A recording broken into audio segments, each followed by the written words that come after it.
এত বড় সাহস, তুই পাস কোথা থেকে? এই আমি তোকে না বলিনি আমার আশেপাশে আসার চেষ্টা করবি না?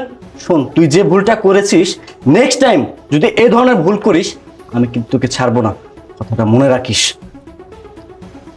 দাঁড়াও বাবা, তুমি কোথায় যাচ্ছ? অবশ্যই যাচ্ছি। কেন, অফিসে তুমি ছুটি নেওনি? না, নেইনি। কেন, নতুন বিয়ে করছো তুমি, অফিসটা কেন ছুটি নেওনি? আমি কেন ছুটি নিব বাবা বলো তো? এমনিতে তুমি আমাকে বিয়ে দিয়ে তুমি আমার জীবনটা নষ্ট করেছো, নরক বানিয়ে দিয়েছো। নতুন করে আর কিছু করো না। দেখো বৌমা, আমার মনে হচ্ছে আমি তোমার জীবনটা আমাদের নষ্ট করে দিলাম মা। না বাবা, আপনি কেন আমার জীবন নষ্ট করবেন?